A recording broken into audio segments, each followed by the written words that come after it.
Hey, hey, hey, happy Monday. Come on in, pull up a chair. The Daily Dope is in the air.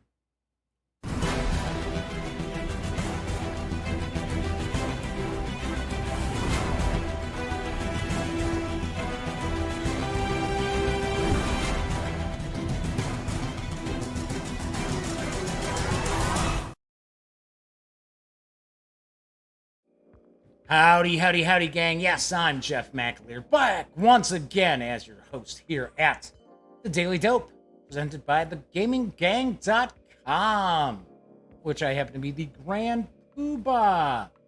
So, welcome aboard. Tonight is Monday, September 30th. It is our final show of September 2019. Yes, tomorrow's October 1st. So I have to refill my Diet Pepsi here because I have been running all over the place today. So I apologize. I'm a couple minutes late, a few minutes late tonight, but sound was out of sync. Then I fixed that again, and then I started up, testing the recording. Then it was kind of choppy audio wise. So that's what took me a few moments to get all set up.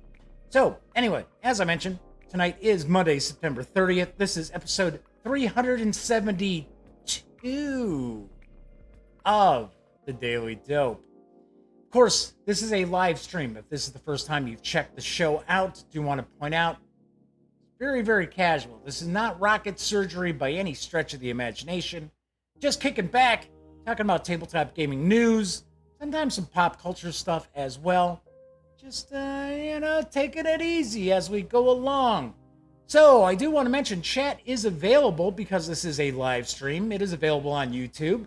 It's not on screen. It's one of the ways that I keep some of the more unique commenters at bay. But I do pay attention to chat. So, if you'd like to say howdy, or maybe you've got a question, fire away. I will respond. Of course, if you like the show, please give it a quick thumbs up. If you check out some of the videos on the channel and you like them, by all means, please subscribe. If you do, don't forget, ring that little bell because it will not only notify you of when the stream goes live within a few moments, but it will also tell you when I upload new videos, which I had 2 new reviews go up over the weekend. Sammy's review of the Cyberpunk Red Jumpstart kit also went up over the weekend, so got some new vids up too, and another written review over on thegaminggang.com. Of course, do want to point out, when you're not watching videos on the Gaming Gang channel, be sure to visit thegaminggang.com because there's a lot of stuff going on there that just isn't covered here on the show. A lot of reviews, a lot of articles, a lot of news pieces. There's comic book news, latest comic books every week. I don't share that stuff on the show. I mean, we mainly stick to tabletop gaming. So I do see that Flaming Huron and John Vogel are both in chat tonight. Good to see you both.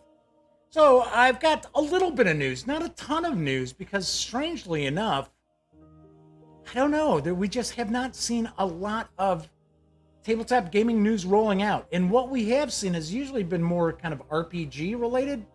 And I am surprised because we've got Essen coming up in October. I don't know. I would have thought we'd have gotten tons and tons of news about new releases that are going to be coming out there. And then, of course, popping up here on this side of the pond. I don't know. I have no idea. So, luckily, I do have a few news pieces, but do want to mention today is International Podcast Day. I no longer do a podcast. Started off with a podcast. I did podcasts for about 3 years, but I did want to share some podcasts that I always listen to. And if you'd like to share some of your favorites in chat, by all means, please do. But some podcasts I listen to, I never miss an episode of This American Life, because that originates from WBEZ, which is Chicago's NPR station. And I have listened to that for 20 years-ish. So I've listened to that for a long, long time. Used to listen to that just on the radio. So I also listen to Astonishing Legends, which is, it's been around for about 3 years. It's a paranormal show. And Scott Philbach and, oh gosh, I'm trying to remember his co-host's name. Oh, this is bad. Yeah, I should remember these things. Anyway, Astonishing Legends is really good. And what they'll do, it's a couple of friends out in LA who are kind of connected to Hollywood, right? So they tackle these various different paranormal stories, and they get into a lot of detail. And they'll be like multi-part episodes, and their episodes are usually a couple hours long. So it's pretty good. Really, I really do enjoy it, and you can tell that they both have. It's Forrest. Gosh, I can't remember Forrest's last name. So it's Scott and Forrest. Anyway, but you can tell they're friends too, because they have a nice kind of they play off each other pretty well. So there's that. I listen to Lore with Aaron Menke, and that is a podcast that I know millions of people listen to. Once again, we are talking about kind of odd stories here. That is a podcast that airs every 2 weeks. Comes out on Mondays.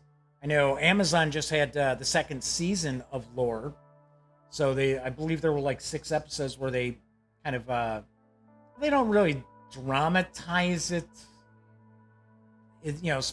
different episodes, but they kind of do. Kind of unusual style, almost documentary style, but very, very interesting podcast. I really enjoyed the podcast.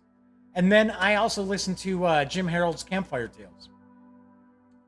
Or actually just about any paranormal show that Jim Harold does. So for International Podcast Day, those are my 4 podcasts that I listen to all the time. I also listen to Freakonomics a lot too.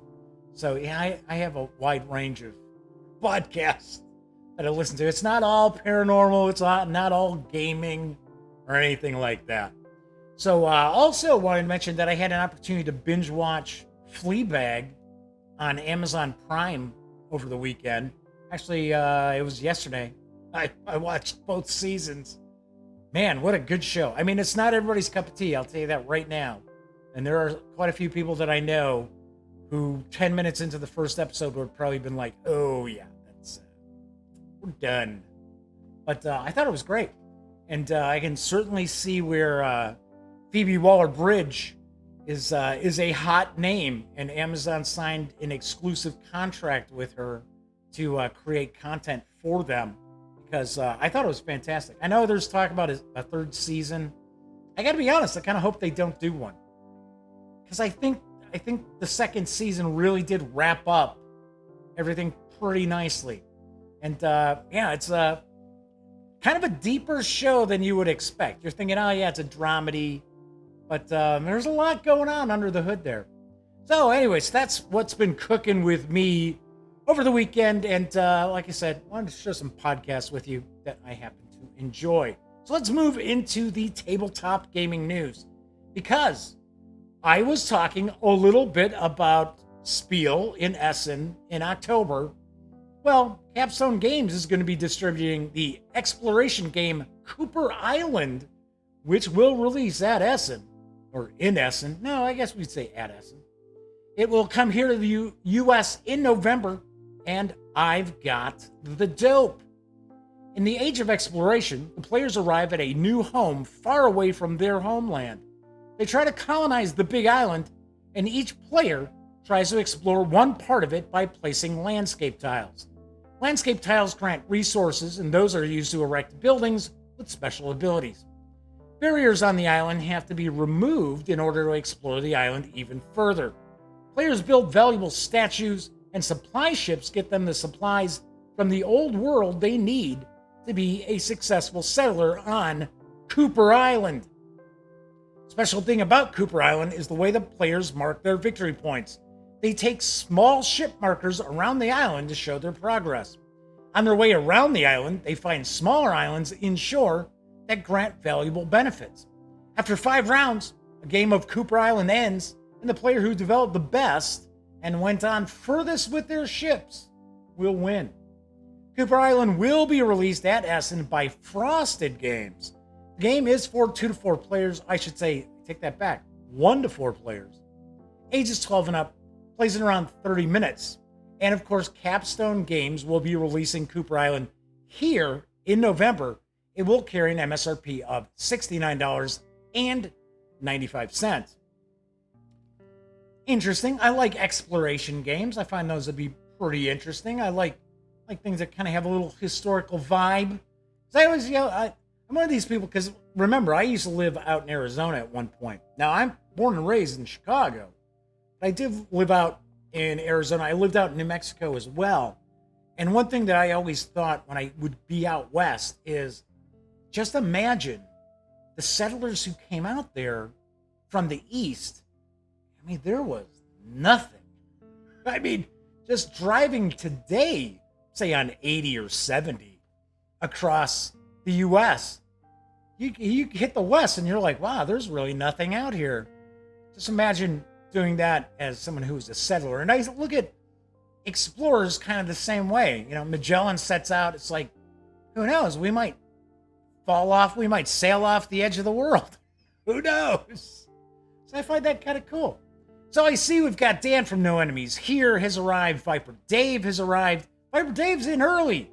Lately, Viper Dave's been popping in as the show wraps. It's like, whoops.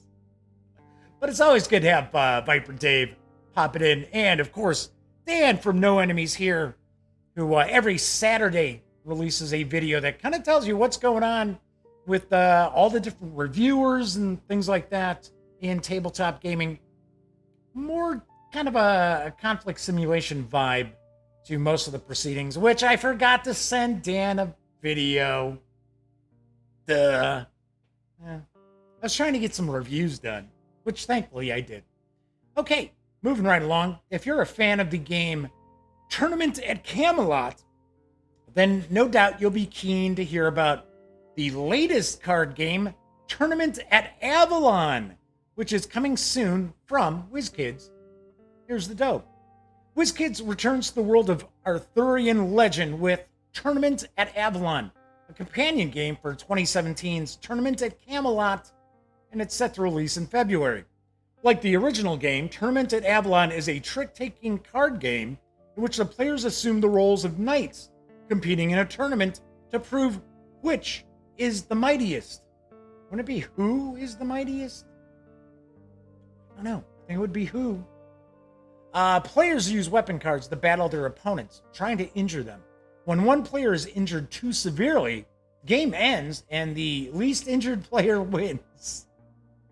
The new version of the game, created by the same design team as the original, introduces the enchantress Morgan Le Fay and opens a new strategy for the players, who can now use diplomacy and alliances in addition to combat to further their plans. It also includes a number of new locations which award benefits to the player hosting the tournament. Tournament at Avalon is a standalone game, but it can be combined with Tournament at Camelot. Players can mix and match cards from the two sets, or combine both games together to play a Chaos of Battle variant, which can go up to 8 players. The game is for 3 to 6 players, ages 14 and up, plays in around 45 minutes, and it does carry an MSRP of $49.99 when it arrives in February.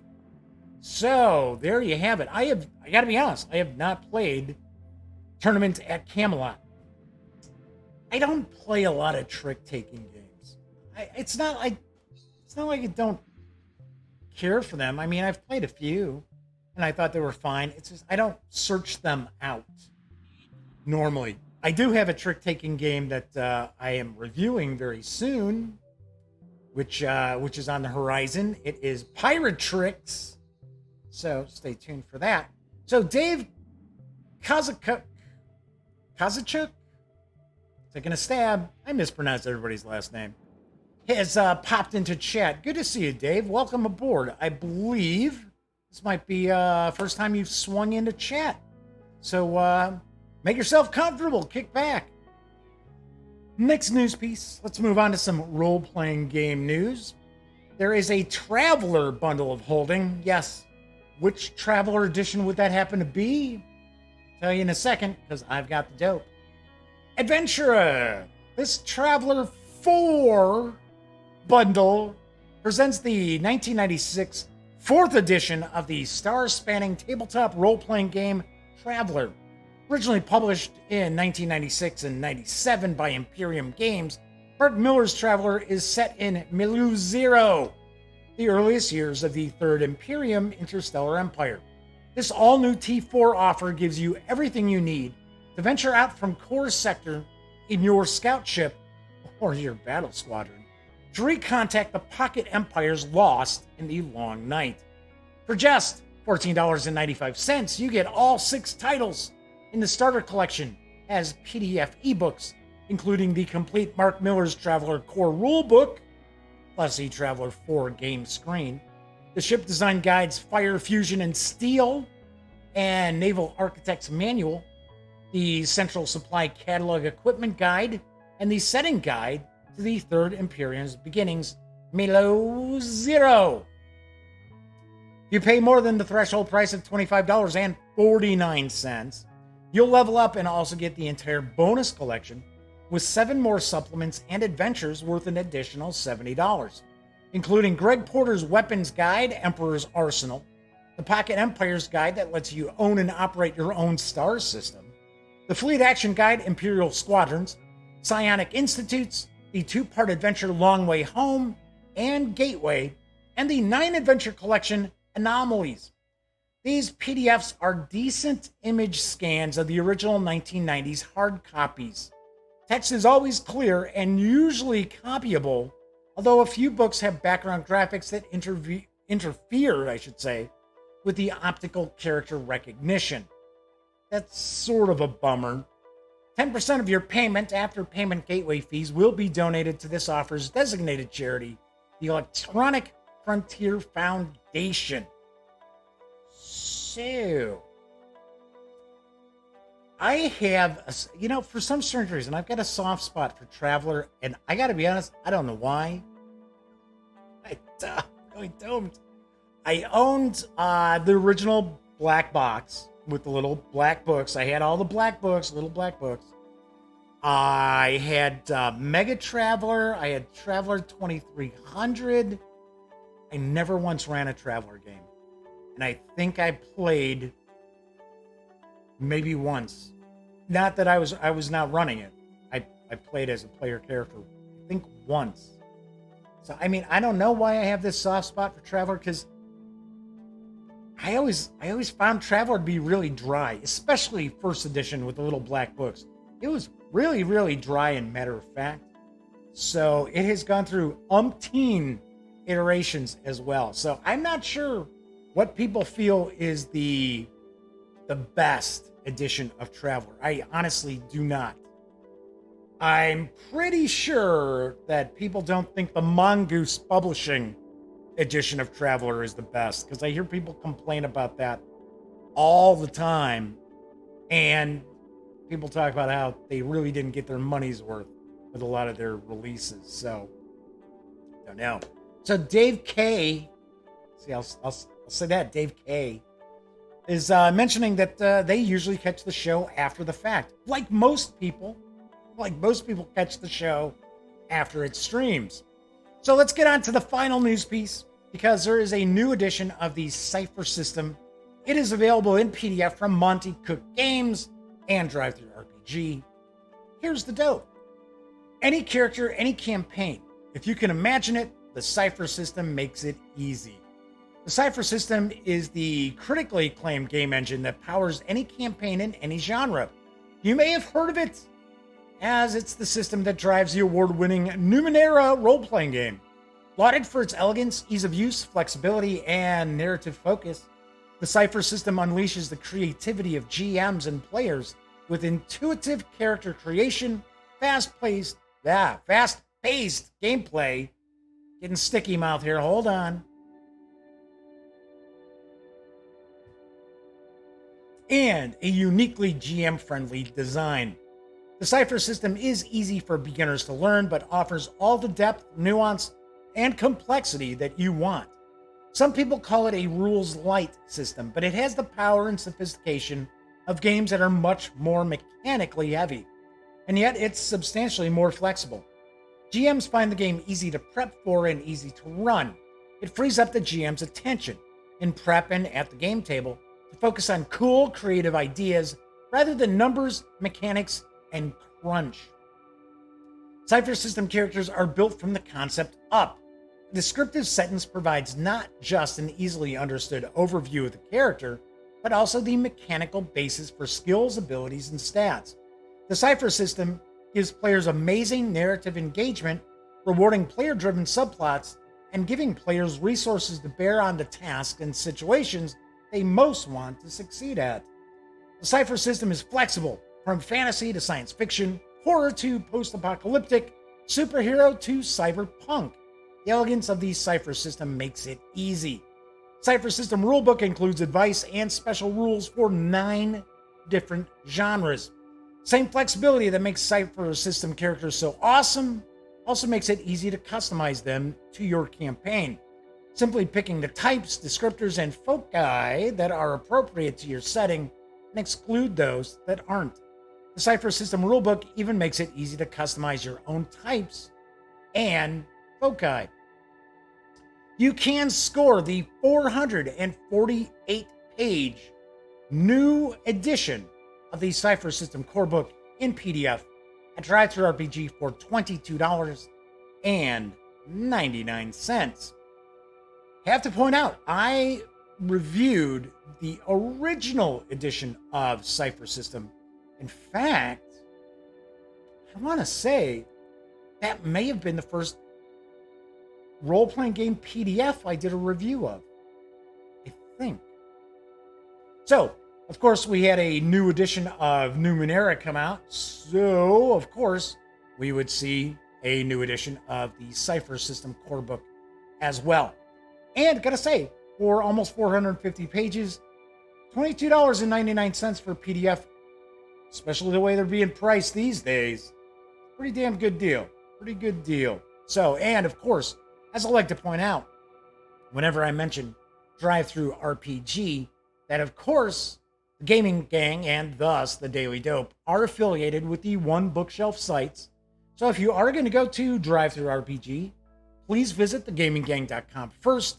Click on one of our banners. That way, if you do happen to make a purchase, I get a little piece of that action. And those little pieces all add up and help keep the Gaming Gang website around. Oh yeah, usually pays for the hosting just about every month. So that is it for the news today. Before I sign out, I want to kind of, make sure you get a half hour's worth, right? I want you to get your money's worth on this stream. Do want to point out that I do have my reviews of RuneQuest, role-playing in Glorantha up. So it's about a half-hour video. I share some thoughts. I kind of quickly page through this because I already did a full page through video. So I kind of quickly page through, share some of my thoughts on what I think of it. And of course, this is from Chaosium Inc. So I've got that. I did that came out last week. I did my review of Bricks from Stronghold Games. It's all right. It's all right. It's okay. Then I also posted my review for Rough Nights and Hard Days for Warhammer Fantasy Roleplay. It's for the 4th edition from Cubicle 7 Entertainment. Once again, kind of quickly page through this because I did a full page through video already and gave you my thoughts. And overall, I think you'll like what I've got to say. If you like Warhammer Fantasy Roleplay and Cubicle 7, if you don't, then you'll probably despise what I've got to say. So what's cooking this week? I am doing my best to get a few more reviews out. I want to try to get about 3 reviews out a week. But then again, I don't want to devote my entire weekend to shooting video either. So, because you figure I'm doing a show every night. So, Monday through Friday, I want every single day to be revolving around, the Daily Dope or the Gaming Gang. But I've got all those goodies from Monkey Blood Design with the Midderlands. So I am going to shoot a page through video. I have three core books. So I've got the setting, so the Midderlands setting book. Then I've got the expanded Midderlands, and then I have the City of Great Mundine.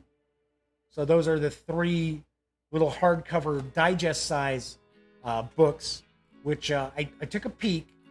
I didn't read through anything. I just took a peek, and it looks really good. So pretty sweet. So I'm going to try to shoot that as soon as possible because I want to start reading those books.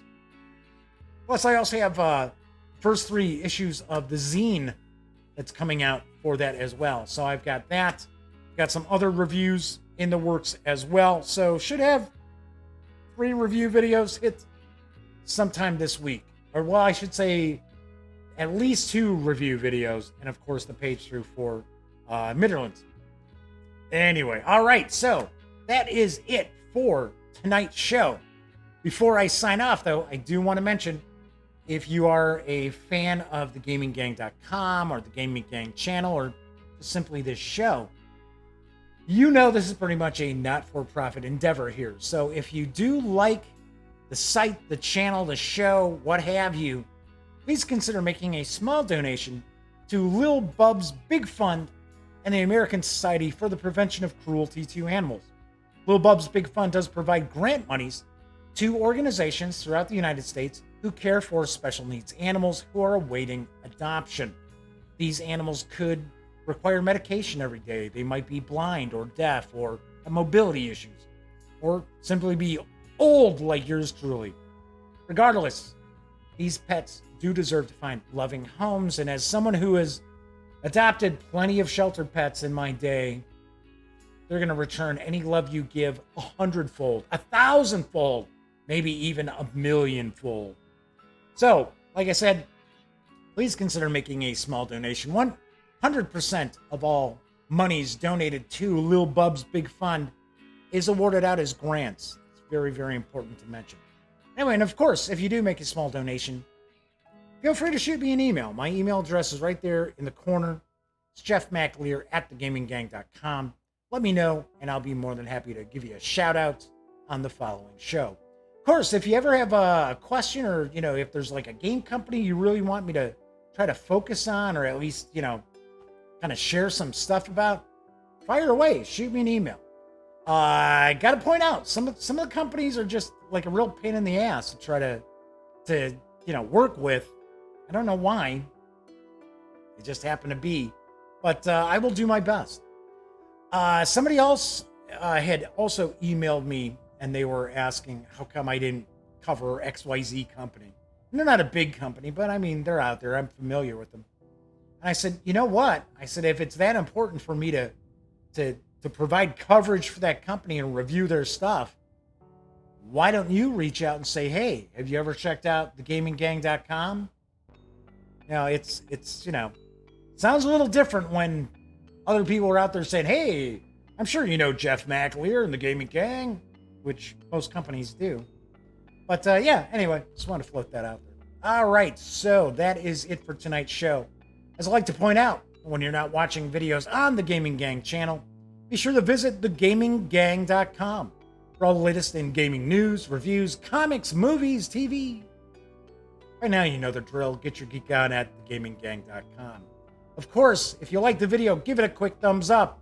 If you have not subscribed to the channel, please subscribe to the channel. Don't forget, ring that bell, because it notifies you when new videos are uploaded, as well as when the stream goes live.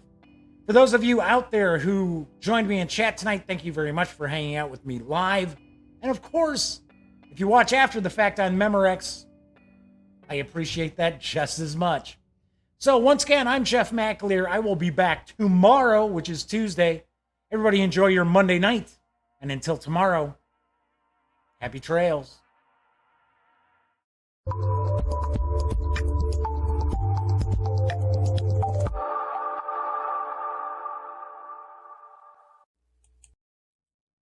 Zabba-dabba-dabba-dabba-boo. Zooba-dooba-dooba-doo-boo. Zibba-dibba-dibba-dibba-boo. Hey, hi. I didn't realize that you were still here. You must be sitting waiting for YouTube and its infinite wisdom to actually autoplay you your next video. Well, if that happens to be the case, I only have 20 seconds for me to be able to provide all this info to you, so get ready.